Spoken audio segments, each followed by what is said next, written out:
America. We are endowed by our Creator with certain unalienable rights: life, liberty, and the pursuit of happiness. At Grand Canyon University, we believe in equal opportunity, and the American dream starts with purpose.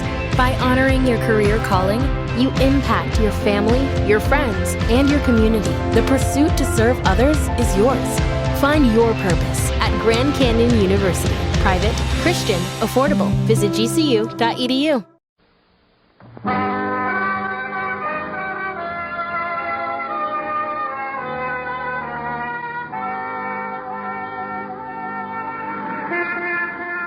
Broadway's My Beat, from Times Square to Columbus Circle, the gaudiest, the most violent, the lonesomest mile in the world. Broadway's My Beat, with Larry Thor as Detective Danny Clover.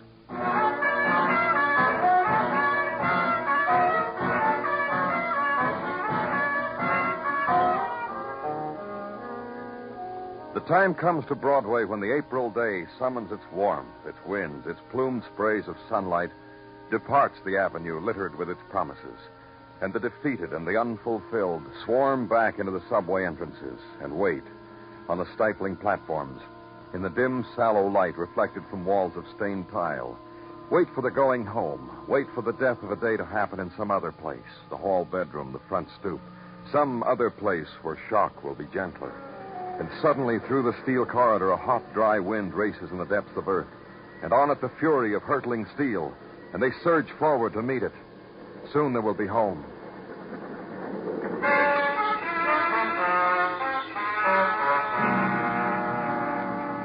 And in your office at headquarters, the April twilight drifts in. And somehow its touch startles the man you've been talking to. Hey, it's evening. It's evening already. What do you know? How long have I been spilling my heart out to you, Mr. Clover? An hour, maybe more. Time flies. A guy tries to clean up his conscience, ease the soul, and it takes longer than he thinks. I ain't keeping you from anything, Mr. Clover. No, you've got all the time you need, Mr. Greenhouse. Go on. Oh, not much more to tell her, except what I told. I see a murder take place. I report it. Common decency, I figure. What you call a murder took place over a week ago. How come it took you so long to give in to the call of decency? You got a point there, Mr. Clover. Tell me. See if I can explain it to you. Try hard. With all my might. I was a bookie once, like I told you. You told me. Look, let me recap it, huh? So maybe it'll make sense to you. It takes me a week plus to confess I saw a man push another man off a roof. You were a bookie. Take it from there. Yeah, a bookie. Till you boys came up with a thing to throttle initiative, dull the pioneer impulse of it. So I pit my brain against society. Try to come up with a respectable dodge. To earn my nut waffles and juice. But my mind has been in such a tight rut with 12 years of making books, all I can come up with is burglary. And that's when you saw it happen, while you were robbing an apartment in the East 30s. You got a woman that says I robbed? I didn't. I tell you, this murder made such an impact on my conscience, I didn't rob, and I never will. According to our books, what you saw was a suicide. Suicide of a man named John Elgin. How books can be mistaken. Ask me, I know. You could identify the man if we found him, the man you say pushed Elgin off the roof, the man you say is a murderer? Identify him? I would draw my eyes into slits. Pretend I was in the emotional turmoil of over a week ago, witnessing the event from a fire escape across the airway. And I would try to identify him. You find him, and I sure would try. But I make no promises. Yeah. I ask your pardon, Mr. Greenhouse. Well, it's okay. But for what? I didn't let you finish telling me why it took you this long to come to us with what you saw. Forget it, kid. It was like this. I had some washing to do. My conscience, my past, the foolish notion I could be a successful burglar, which I am obviously not equipped, too emotional. This washing took me such a time. I now give it to you to hang out to dry. All right, you can go for now. Forever I can go, Mr. Clover. I can forget I saw murder with my own eyes. Well, thanks for everything. You've been a dream. And watch him as he moves to the door. Stops. I'm glad I came here. What a load off the old chest. And leaves. The complete man. The happy citizen. Then turn your swivel chair around to the window and briefly watch the city leap into the night. and hear the sounds of it as quick and new and fleeting as spring wind on the strings of a harp. Walk away from it, because the quality of this night is laced through with death talk, and so for a policeman, this night is work time. So the intercom, the order, the requisition, and the squad car is waiting downstairs. The drive to the East 30s, and the address trapped in the cone of the car's spotlight.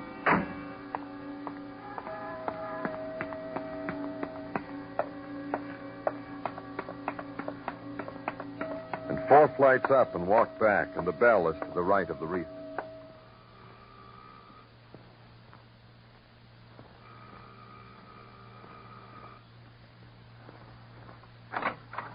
Yes? Good evening. My name's Danny Clover. I'm from the police. Another one? I thought whatever business I had with you people about my husband was over, done with. There's a few more questions, Miss Elgin. May I come in?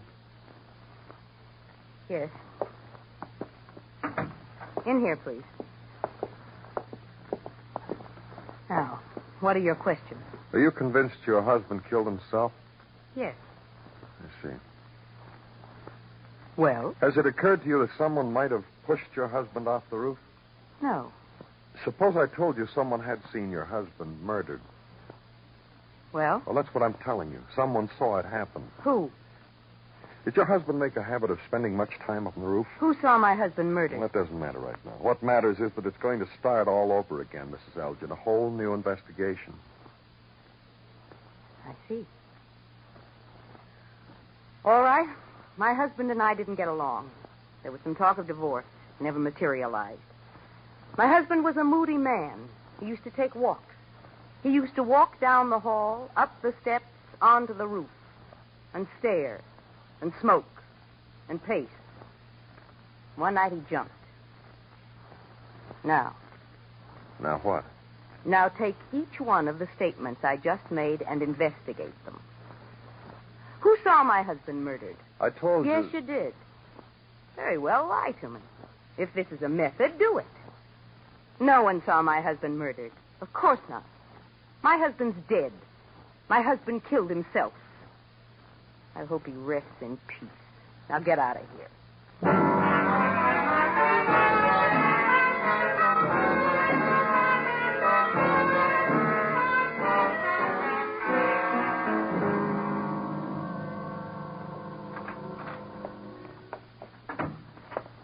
Don't move, Danny. Huh?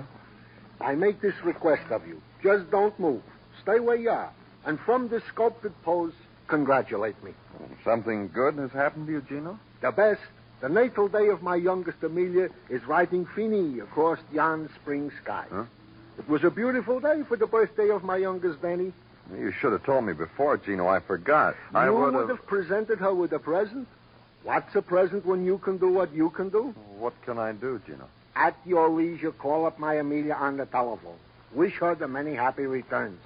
For a girl who has just become a woman of 11 years, Danny, a call from such a grown-up fella wishing her a wish, what more can such a woman ask? I'll do it, Gino. First free minute I get. How well I remember the night she came to us.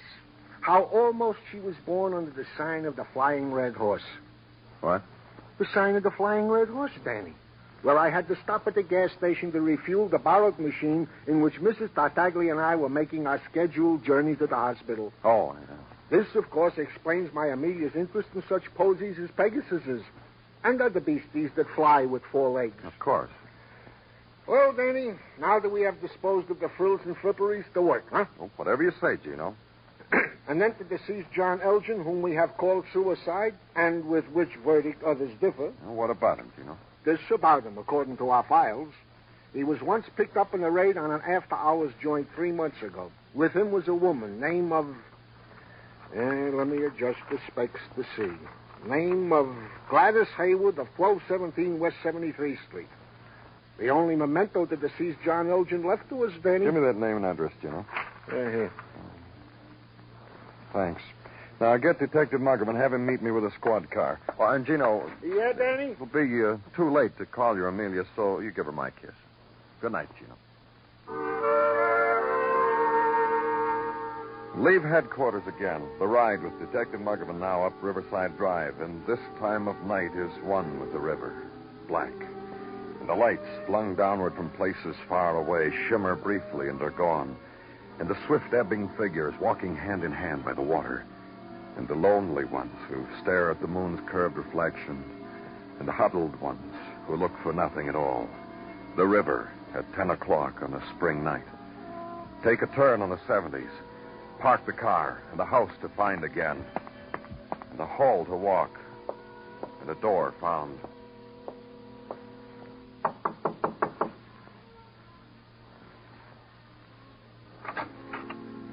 Hello. Gladys Hayward? I'm Gladys. My name's Danny Cloburn. Police? That's right. You mind if I come in? Oh, I don't. Come in. You going to stay long enough to sit? Sit. You don't like it, I'll turn it off. That's all right. We can talk. No.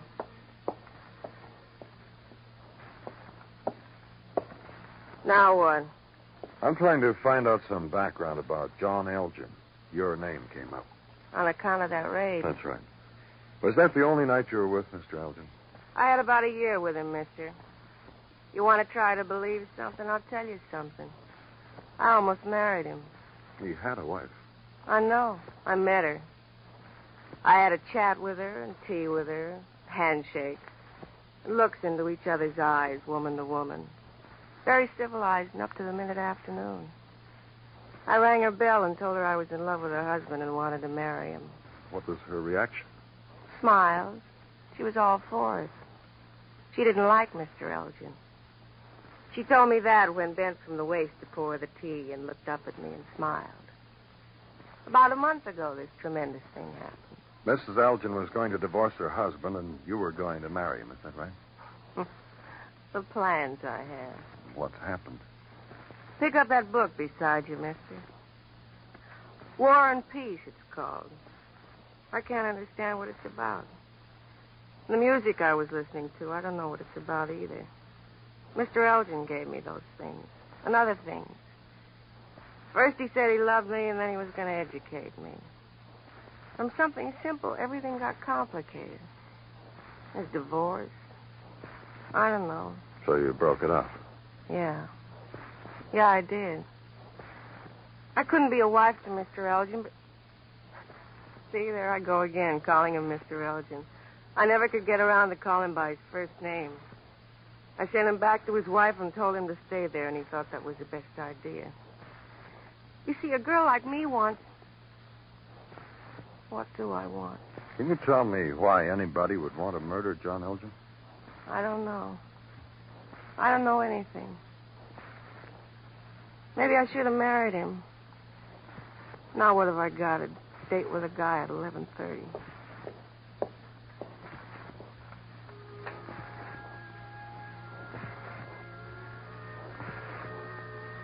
I guess you better go now if that's all you want. Good night, Miss Hayward.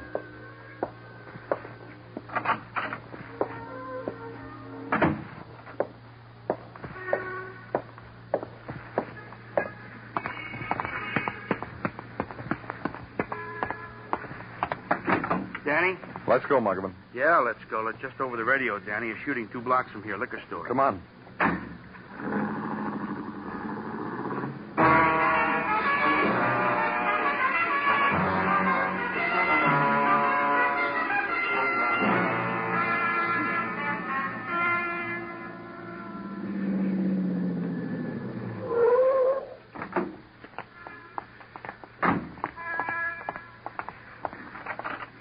There he is.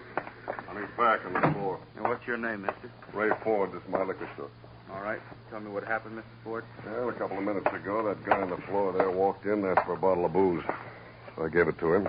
Then he broke the bottle on the counter, shoved it at me, and said, give him money.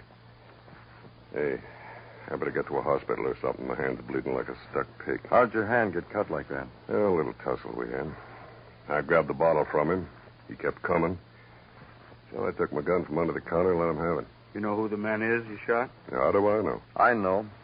His name's Greenhow. Got his wallet, Danny? I didn't have to. He was in my office a few hours ago to report a murder. He also told me how fast time fled. He told me he wanted to have a clean conscience. Is he dead? Yeah. dead.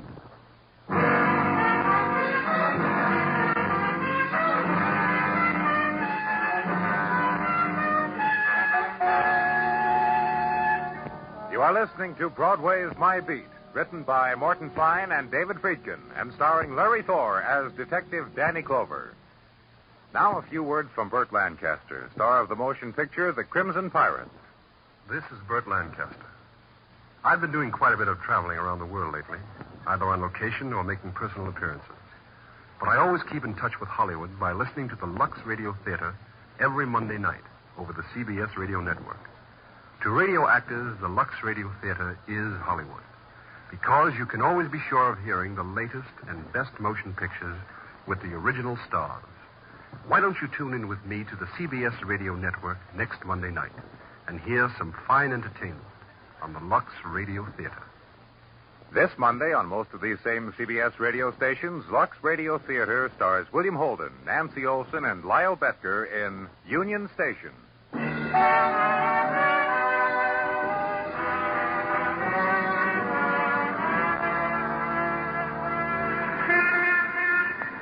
When April comes to New York, Broadway slows down its pace to let spring come in. And the walk is a kind of dream walk, languorous, rhythm to a pulse of cadence neon, to sun-worn blues yawned out a loudspeaker. And when nighttime comes, the street is filled with the sudden traceries of color that dart and ebb and dart again, and the swift laughter that spills out of doorways, perfume, warm and intimate and fleeting. So follow the crowd on Broadway. Lend your heart to it. Maybe this night will never get away from you. But it does. It always does. And in the corner of night where I was, there was no quality to the color. Where white walls touched one another, the pyramids of shadow in between, the emergency hospital, and Dr. Sinsky and a man whose hand had been cut. Think it'll leave a scar, Doc? Over a period of time, it'll go away. Perhaps a slight itching now and then. You are a lucky man, Mr. Ford. No ligaments were injured.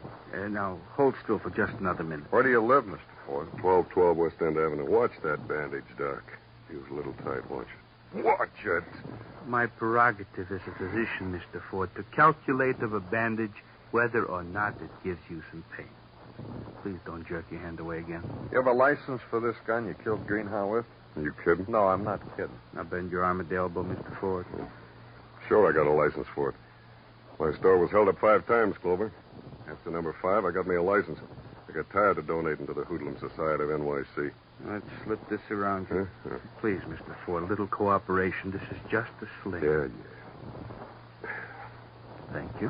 Did you ever hear of a man named John Elgin, Mr. Ford? Elgin? That's right, John Elgin. Can't say as I have. Finished now, Doc? Yeah, all right. In a few days, go to your family physician and let him look at that hand. He'll dress it and take out the stitches when it's healing. Get off the table now. Yeah. Look at this, will you? Arms dolled up like I was in an accident or something. A killing, Mr. Ford. Well, what would you do if your store was knocked over 5 times? Guess the high son had him your register? Yeah, I killed him. What'd you give me a license for a gun for if you didn't think I might have to use it? Sure, okay, Mr. Ford.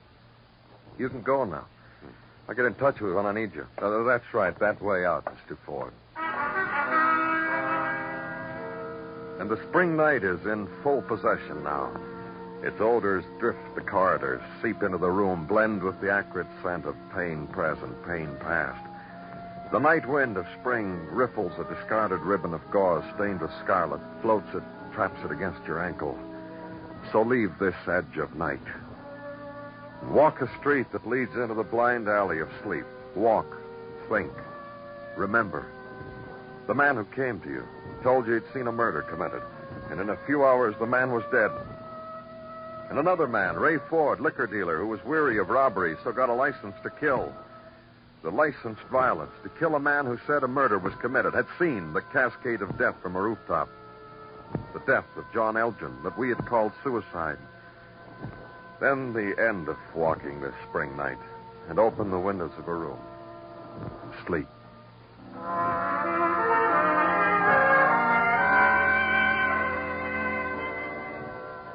The next morning at headquarters, pick it up again. Consider again why a bookie named Larry Greenhow had brought you, a week late, the eyewitness account of John Elgin's death. Consider again the manner of the bookie's dying. If you've got a minute, I got something for you, Danny. The interruption. And motion Detective Margovan in. Watch him kick a chair to the man he brought with him. Sit down. Make yourself at home. Oh, thank you. Thank you, Detective Muggavan. I am tired.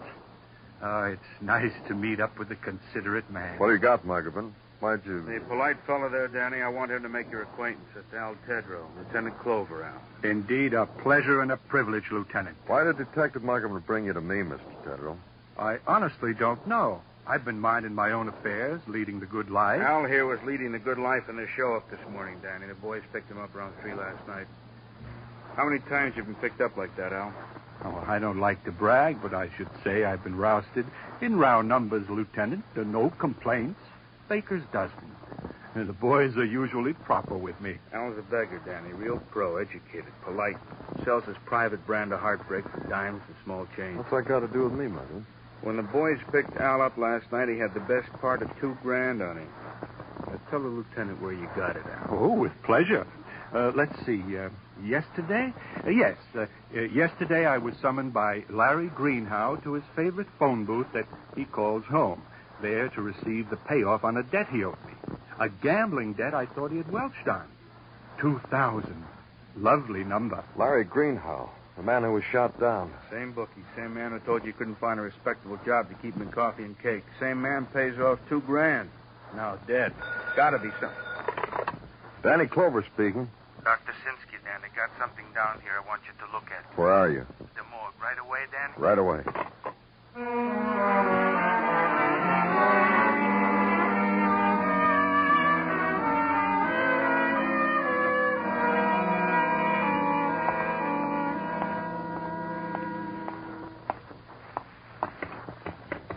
Here I am, Danny, over here.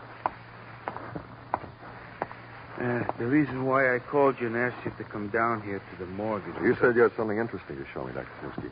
I said interesting, Danny, because to you, a policeman, that is a proper way. As far as I'm concerned, to me, it is merely a function Come of on, Doctor. What did you ask me to come down here for? I'll show you. Larry Greenhow, Danny. Did you do an autopsy on him already? Merely a superficial examination. Right here. Look. A welt on the front of his thigh. What about it? Post-mortem lividity, Danny. What? A very simple thing. A person who, after he is dead, lies in one position for an hour or two develops such a welt, as you call it. A seepage of blood to the lowest part of the body. Physics, Danny. You mean Greenhow was lying on his face after he was killed? Yeah, probably with one leg drawn up under him. I took the liberty, Danny, to call down for the photographs taken at the liquor store where Greenhow was found dead.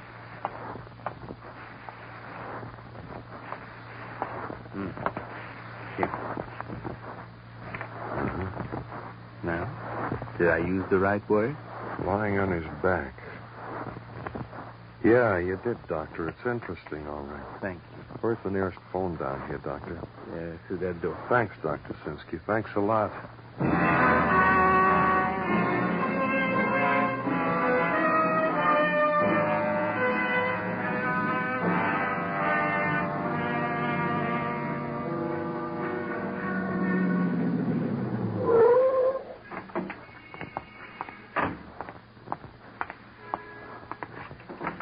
All right, Miss Elgin. All right, what? This is why I called you. This is why I picked you up. This is where we're going. You can sit right there in the car, Mrs. Elgin, and I'll get back in and we'll drive downtown and I'll book you for murder. Thanks. What are we going here for? Mrs. Elgin. I asked you a question. What are we going here for? You'll see. Come on. I want you to do something for me. What? Go in that vestibule and knock on the door. I'll wait here on the stoop. No. All right, let's go back downtown. What do you want of me? I told you. I didn't kill anybody. All right, you didn't kill anybody. Go in there and knock on the door.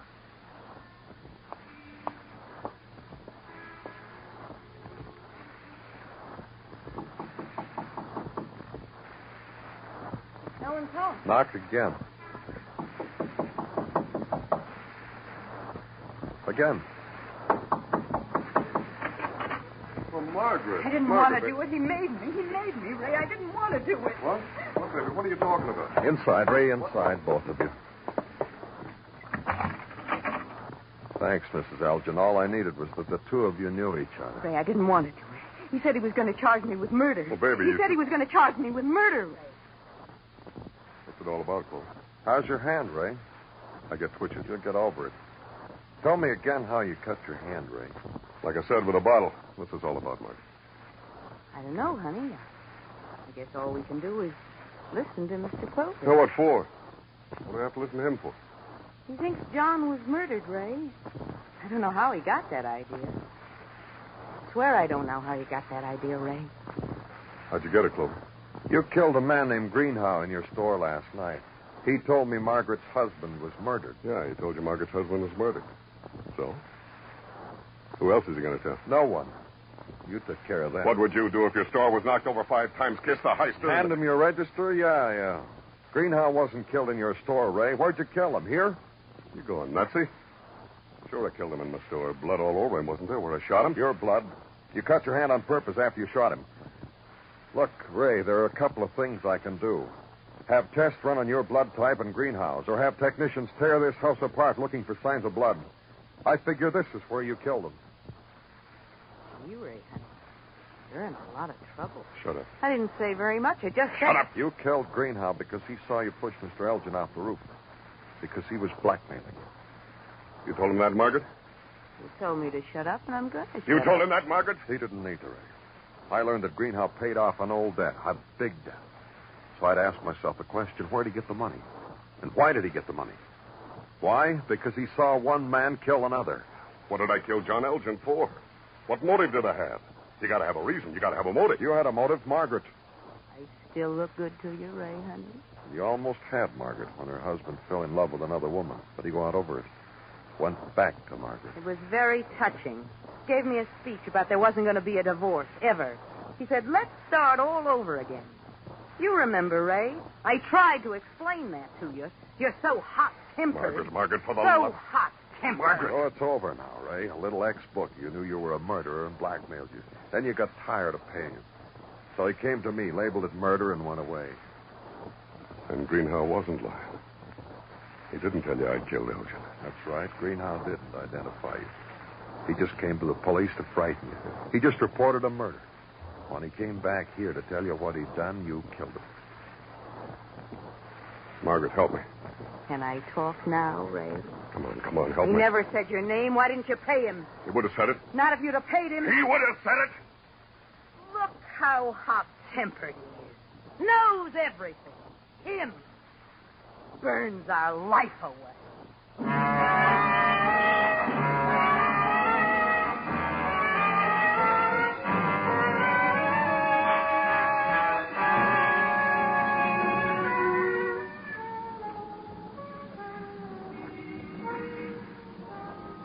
There's a special moon over Broadway tonight.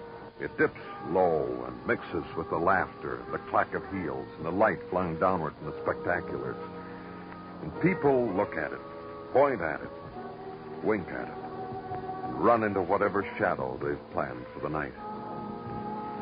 It's Broadway, the gaudiest, the most violent, the lonesomest mile in the world. Broadway, my beat.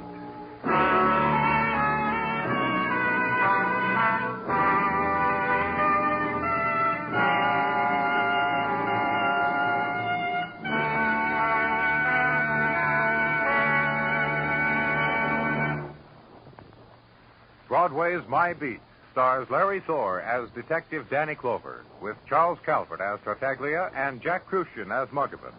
The program was produced and directed by Elliott Lewis, with musical score composed and conducted by Alexander Courage. In tonight's story, Louise Lewis was heard as Margaret Elgin and Bill Boucher as Ray Ford. Featured in the cast were Charlotte Lawrence, Billy Hallop, and Steve Roberts.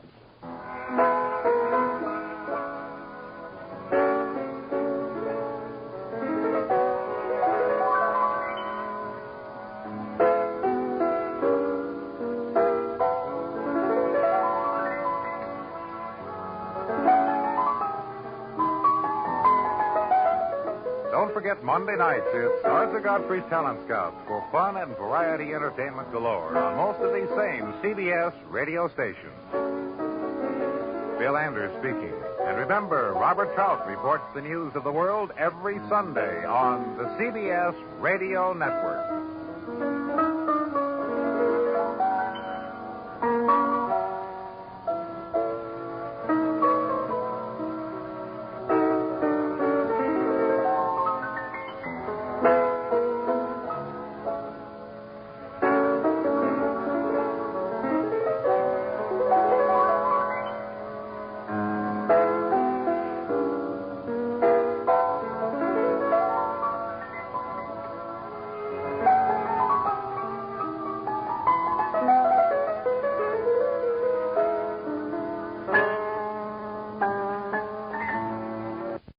At Grand Canyon University, we believe in equal opportunity, and the American dream starts with purpose. Whether your pursuit involves a bachelor's, master's, or doctoral degree, GCU's learning environments are designed for supportive networking and collaboration. With over 330 academic programs, GCU provides a path to help you fulfill your dreams.